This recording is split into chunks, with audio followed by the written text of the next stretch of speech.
Hello, welcome back to Frontier Mentality. Apparently, I don't know what I am doing. So, I will try to release this second half on Friday. Um, this is all new to me. So, we're to the second stage. It has risen some. So, let's get it out. I did put olive oil on my hands to help because this is a sticky dough. I much prefer making bread dough. It's not as sticky.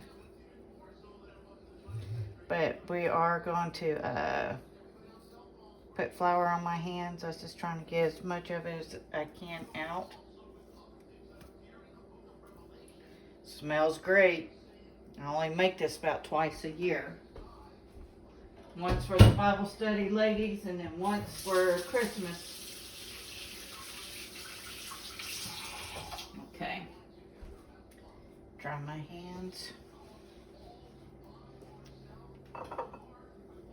So I'm going to go over the other steps because this would be a ridiculously long, and hence we're on the second video now because I'm still trying to learn this camera and everything.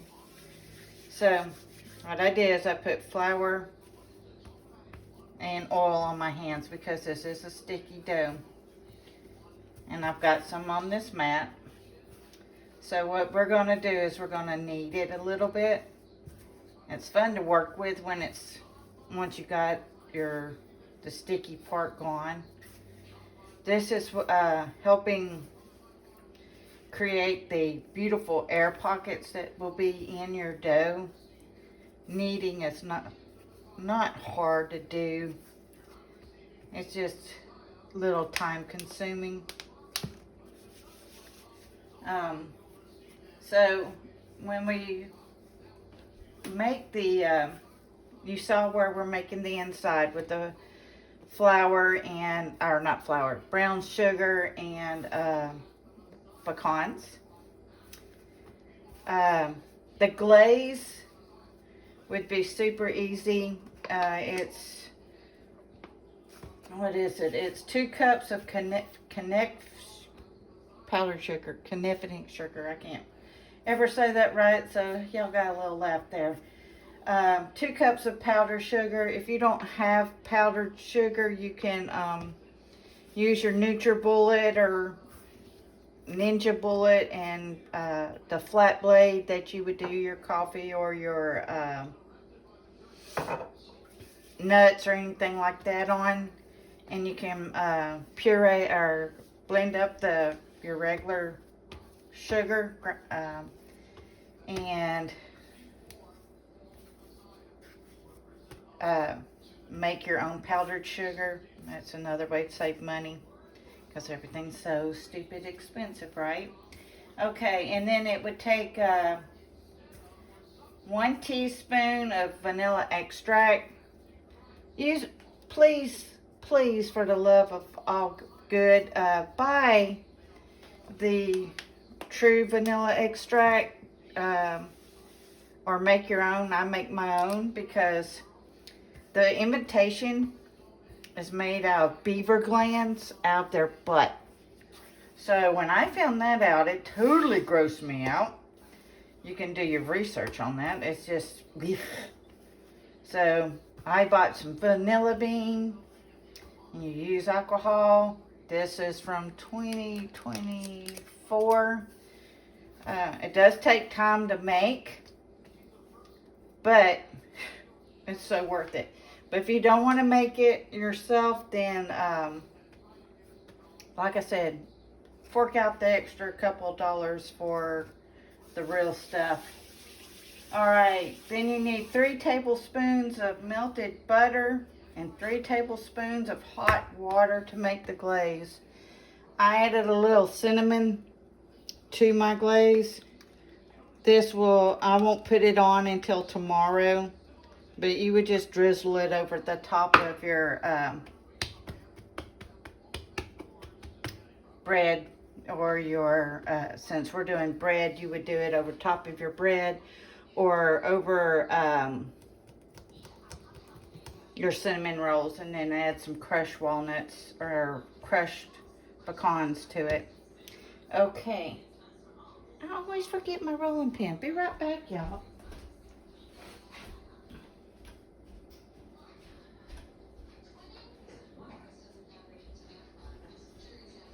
This is one thing that you definitely want is your rolling pin when you're doing this. Like I said, you can always use a, I need flour on this. You can always use parchment paper, or you can do it right on your counter. I just prefer not to have that mess on my counter. And good Lord, I should have oiled it too. But oh well, let's go ahead and do that. I'm just using olive oil. You can use whatever oil you want to use. Coconut oil works real well too, especially when you're making your dough. So what we're doing is we're going to try to get it rolled out to about a 1/2 inch thick and into a good rectangle. If you were making this as your cinnamon rolls, it's a very easy, quick tip. I will show you my little drawing so you can get a... So, regardless, you have to roll this up, and I will show you. But if you take a string, then pretty much the best string I found that works is thread. You slide it underneath your roll, and then you crisscross it and pull, and it slices them beautifully and clean, and makes beautiful stuff. Beautiful rolls. I'm sorry, I got a little lost in my thought there. Who else? I forgot to preheat the oven. Preheat oven to 350. I will use the picture as the thumbnail of the done bread for both of these videos.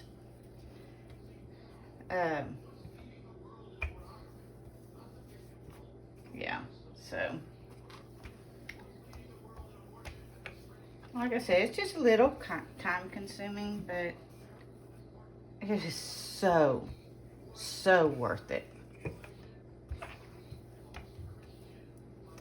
And it doesn't have to be a perfect square or rectangle. Just get it out as far as you can.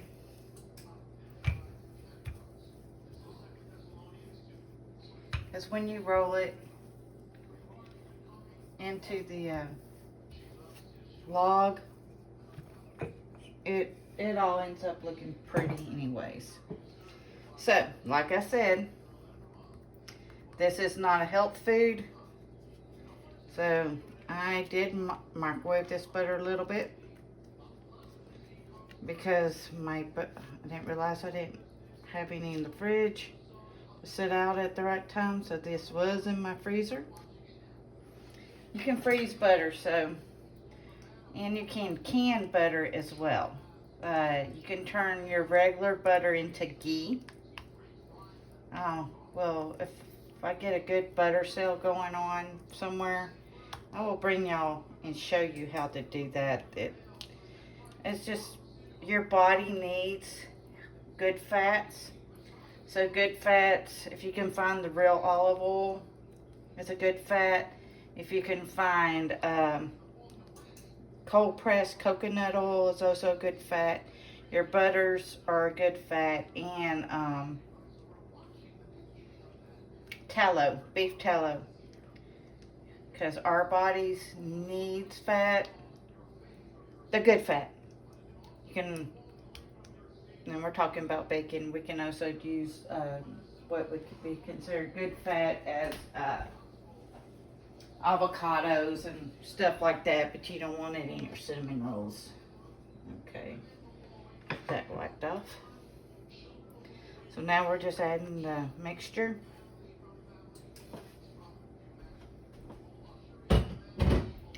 And we're just going to spread it out.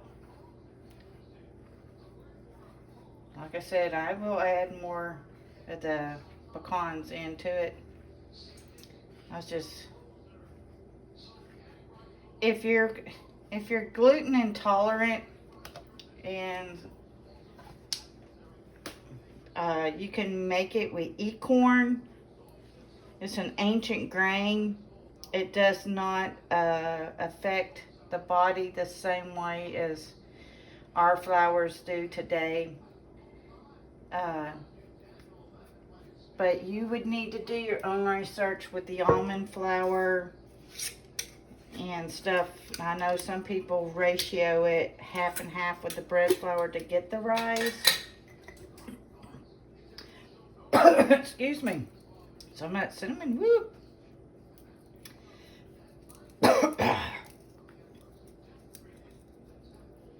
Had a cough behind me because I can't cover my mouth. But yes, that's really easy.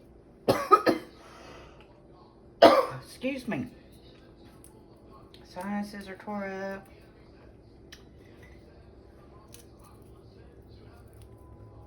Okay, that should be enough.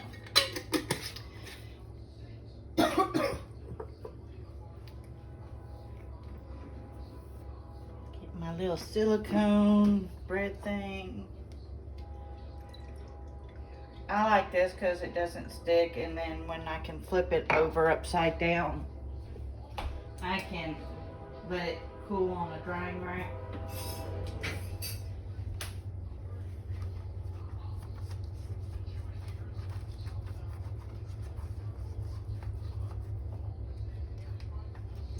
Let's go ahead and get some butter in there too. So yeah, the reason I'm greasing this is because this is going to go in here for the second rise. Usually when you bake with the silicone, you don't need any extra with it. So let's get some olive oil on my hands because it's going to be a little bit of a stick. It's okay if you have the cinnamon and brown sugar on, so we're just going to take it. And we're going to start tucking it in and rolling it. Tuck it in and roll it.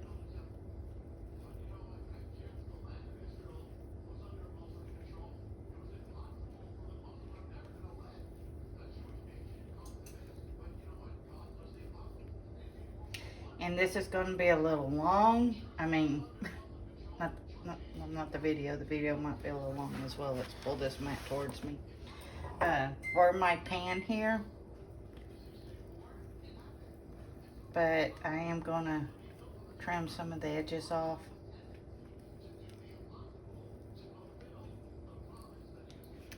And you will put this part here, I call it the ugly part, we'll put that on the bottom. I do have a dough cutter, and I'll probably just cook the ends so me and Bruce can have a little treat for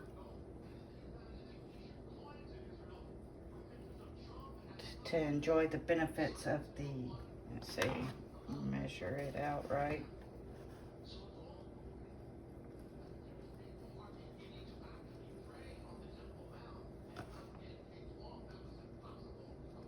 So if you're doing this separate, when you're doing the roe,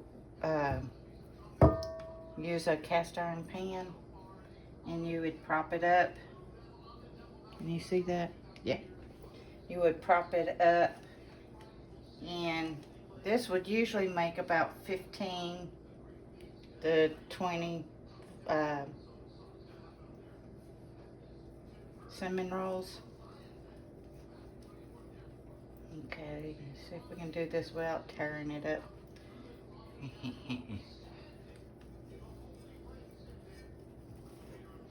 Come on. There she goes.